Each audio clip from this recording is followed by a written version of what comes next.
हथुआ से खोदी है गे मैया, छोटा की पुतोहिया है गे मैया। डीजे मनीष रक्सौल।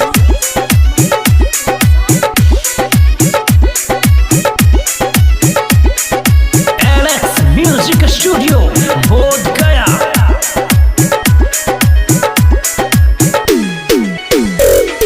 हथुआ से खोदी है गे मैया, छोटा की पुतोहिया है गे मैया, गोरे की पुतोहिया।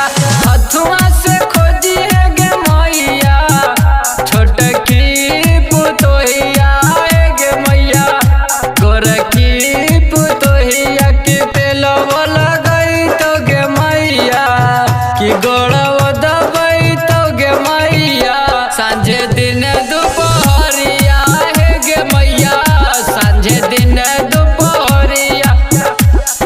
हथुआ से खोजी है गे मैया, छोटा की पुतोहिया है गे मैया, गोरे की पुतोहिया। हथुआ से खोजी है गे मैया, छोटा की पुतोहिया है गे मैया, गोरे की पुतोहिया। की तेलवा लगई तो गे मैया, की गोड़वा दबई तो गे मैया, सांझे दिन दोपहरिया है गे मैया, सांझे दिन दोपहरिया।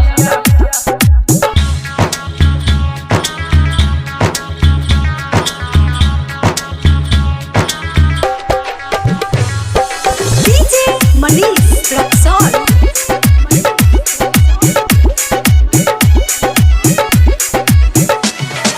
राते दिन देखइयो करे, घर लावे के सपनावा है गे मैया, घर लावे के सपनावा।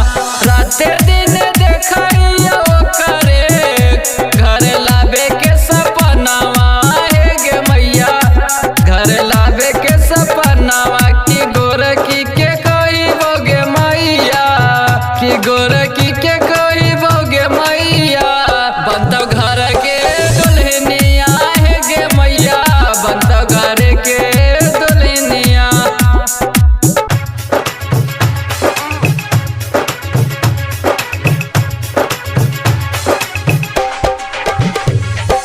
डीजे मनीष रक्सौल।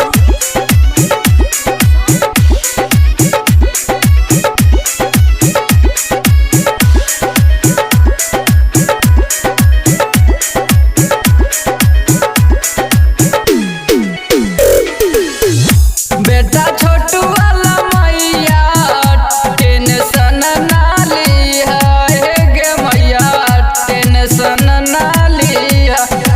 बेटा दयानंद वाला तू टेंशन ना लिया है गे मैया, टेंशन ना लिया। कि डीजे अमलेश कृष्णा, कि डीजे अमलेश कृष्णा, मिले